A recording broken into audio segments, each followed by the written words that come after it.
Fayyaa keetii akka miree jirra kunoo akka miree naannoo diisii kanatti akkamitti argamte har'a? Egaa akkuma carraan argame asitti akkuma carraa bakka kana dhufeen jira kanaaf wal agarra. Maaliif biyyaa dhuftarree nagumaame? Ani biyyaa kanan dhufee fi kanan biyyaa bahee fi maaliif qabsoon haalaan waggaa 3 afan dura finiinaa ture.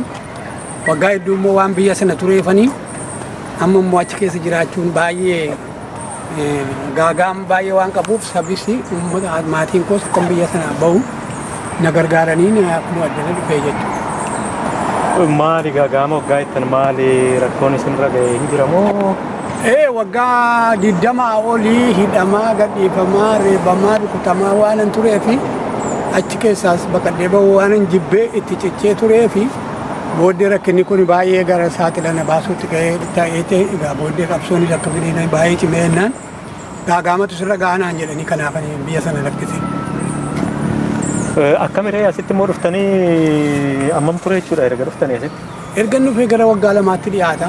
Mata 2 jechuudha waggaa 2tti dhiyaata. Akkamiree maatirraa ba'anii jiraachuun biyya baqaa kana keessatti rakkisaa miti akkamii? Maatii duwwaatuun ta'in biyya jaallatanii fi saba jaallatan keessa ba'anii jiraachuun baay'ee ulfaataadha. Keessumaa immoo nama aartiitii fi baay'ee ulfaata. Akka biyya ofiitti uummata hojii wal quunnamuun hin jiru. Akka gaariitti agarsiiftee wal quunnamtee akka durii walii hojii jechuun hin jiru. Kanaaf haalaan ulfaataadha hojiin biyya ormaa. Urgaadha. Egaa amma isin waggaa dubbattan biyya keessatti illee qabsoo yeroo baay'ee gochaa turtaniittu. Mee akkamitti ijoollummaarraa jalqabdanii qabsoo kana keessa galtanii? Mee ijoollummaarraa akkamii maaltu qabsoo kana keessa hin galche? Ani jalqabuma qabee yeroon dhaladhu haati koo guyyaa 3 caalaa na ciniinsifatte. Achumaan ni dhaladhee boo'ichuman boo'a hinuman boo'a boo'icha kanan boo'a. Boo'icha kana nan maadhaa nan dhaladhee erga dhaladhee nan boo'a. Maaliif seete beektaa akka nama of ilaalutti waan nama keessa jirutti yeroon of ilaalu lafuma garbummaan jiru kan irratti maal dhaladhe jedhee waan an boo'ee fakkaata.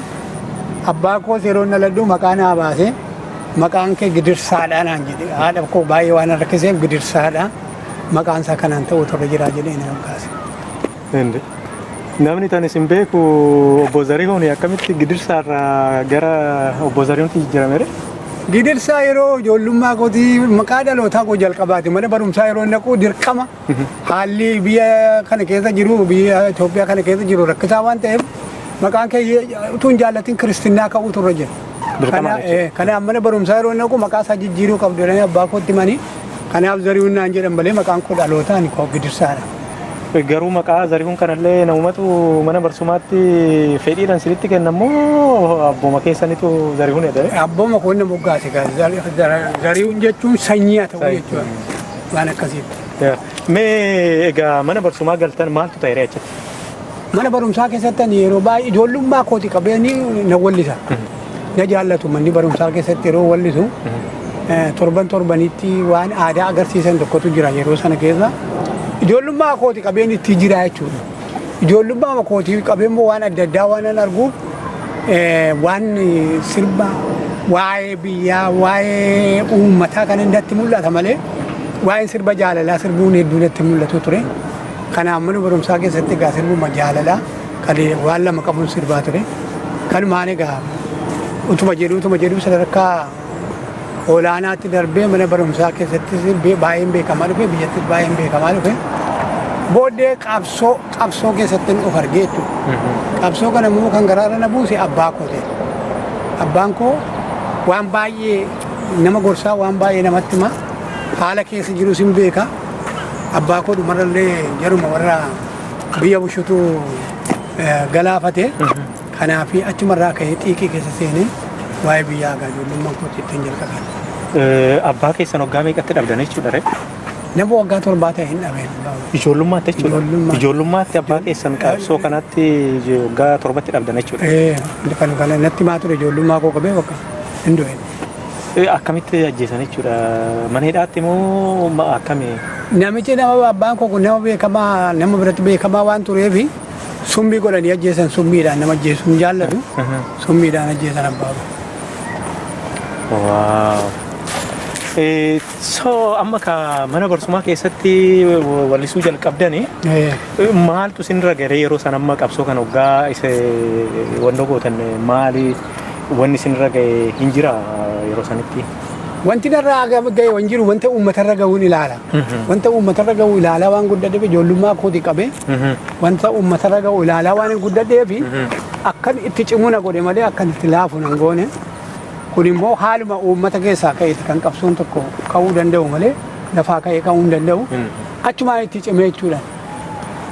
Amma ka qabsoo san keessa mana barsumaatti hoggaa aartistii kanaan naannoo gootanu maaltu ta'e mee maal akkam ta'aa ture?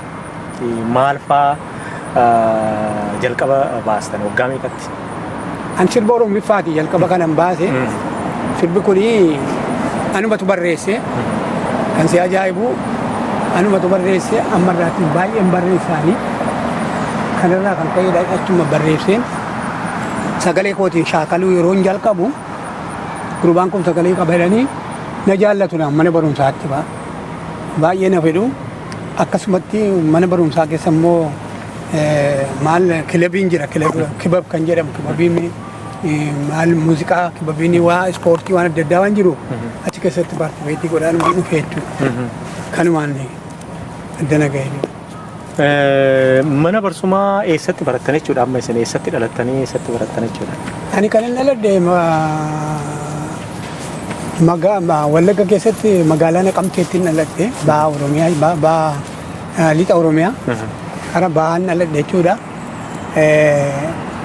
Achumatti dhaladheeni achitti baay'ee hin baranne waggaa baay'ee iddoo adda addaatti hin baradhe warri keenya waan na jaallatanii fi warra akkoon qofaa maal fa'aa kuni bakka adda addaatti deemee baradhe waggaa tokko waggaa lama fa'aan baradha. Isa garuu jalqabachumatti hin baradhe jechuudha. Laqqamtee irraa barumsa hin fixxan immoo hin dhaabdan immoo maaltu ta'e reema? Haalli barumsaa Naqamtee keessa jiru Naqamtee keessatti yeroo dhiise ani haala rakkina qabsootu dhufee na dhiisisee jechuudha biyya sanaatti sirban sirbu hundumaa gara siyaasaatti jijjiiramee anis siyaasuma kanan sirbuu jaalladhaa jaalalaan qabeessuman sirbaa uummata kana biratti fedhatama guddaa waan argadheef waan sirbus uummata galaa waan tureef gidiraa tokko narratti uumuutti ka'anii jechuudha. Kanaaf jedheen biyya sana baqadhee baay'ee dheeraadha seenaan isaa kitaabataa gaggabaabsinee yoo jenne malee isa booddee gara Finfinneetti baqadhee jechuudha. Biyyatti illee hidhamtaniirtu kan jedhamu hin dhaga'ama yeroo mana barsumaa fixin inni dhugaadha. Waggaa 12tti hidhameera. Waggaa 12 taataniiti mana hidhaa galtanii? Mana hidhaa galee maa inni jeequmsa mana barumsaa jira. Dhuguma immoo waan tokko nan godhaa. Qabamee hidhameeni warri seerri yeroo sanaan ayyamu warri dhaabaa sana bushii dhufanii kuni umuriin isaa waggaa 18 waan hin guunneef seeraan nu gaafachiisaa baasaa gadhiisaa jennaan baasanii na gadhiisanii jechuudha. Achumaan hin deebi'u achumaan hin fufanii waan sana. Amma hidhamtan jechuudha amma. Gaafa sanam. Jalqaba waggaa hidhamtan waggaa 12 taatanii ammamiif hidhamtan? Guyyaa lama hidhamees guyyaa lamatti waasii koo fiddee baasiidhanii haadha kootti dhaamnaan fidanii na baasanii jechuudha.